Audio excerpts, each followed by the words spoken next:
He was just 12 years old. He had a toy gun. He was playing in the park.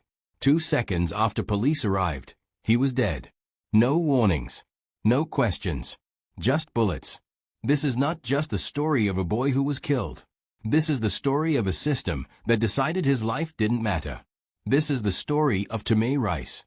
It was a cold November afternoon in Cleveland, Ohio. November 22, 2014. Tamir Rice, a 6th grader who loved basketball, video games, and goofing around with his sister, walked to the Cudel Recreation Center, a public park where kids gathered after school. In his hands was a toy, a pellet gun designed to look like a semi-automatic pistol. The orange tip that usually signaled toy was missing. Tamir wasn't threatening anyone. He was alone, pointing it at the ground, playing pretend, like millions of kids do every day. A 911 call came in. There's a guy with a pistol, probably a juvenile, and it's probably fake. The dispatcher never mentioned those two crucial words to police. Probably juvenile. Probably fake. Officer Timothy Lumen and his partner, Frank Gombach, sped toward the park. Security footage shows their cruiser sliding to a stop on the grass just feet from Tamir. The door swings open. Tamir turns to look. 2 seconds later, a shot is fired. Tamir drops to the ground. He had been shot in the torso. There were no commands. No drop the weapon. No put your hands up. Just action. Lethal and irreversible. As Tamir lay bleeding, neither officer rushed to help. They stood nearby, weapons drawn, watching.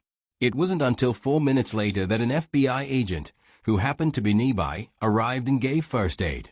Tamir's 14-year-old sister ran toward him. Officers tackled her, handcuffed her, and forced her into a squad car. She screamed and cried, watching from the window as her brother bled out. Tamir died the next day. He had been shot in broad daylight for playing with a toy. The official cause of death, gunshot wound to the abdomen. Tamir Rice was not a suspect. He was a child. He had no criminal record. He wasn't threatening anyone. He was playing. But to the officers, he wasn't a child. He was seen as a threat. And in America, that perception can be deadly. News of the shooting spread quickly. Protests erupted. People demanded answers. Demanded justice. The police claimed Tamir reached for his waistband. But the video didn't show that. It showed a child reacting to a car speeding toward him. A child trying to understand what was happening. Then, a flash. Then, silence. Investigators reviewed the case. A grand jury was convened. And yet, no charges were filed. No indictment. No accountability. The explanation, Officer Lumen feared for his life. That fear, even if unfounded, was enough. It didn't matter that Tamir was 12. Didn't matter that the gun was a toy. Didn't matter that no one was harmed. Tamir's death was ruled reasonable. The Justice Department reviewed the case years later. They said the video wasn't clear enough to prove wrongdoing. So they closed the case. No federal charges. Again, no justice. Who was Tamir Rice? He was born on June 25, 2002. He loved to draw. He danced to Michael Jackson songs. He played basketball. He laughed with his big sister. He dreamed of being someone. He never made it to 13. Tamir's mother, Tamir Rice, was devastated. But she didn't stay silent. She fought back. She turned her pain into protest. Her grief into action. She created the Tamir Rice Foundation to support youth through the arts and to push for police accountability. She didn't just want answers. She wanted change. So that no other mother would feel what she felt. So that no other child would be seen as a suspect instead of a son.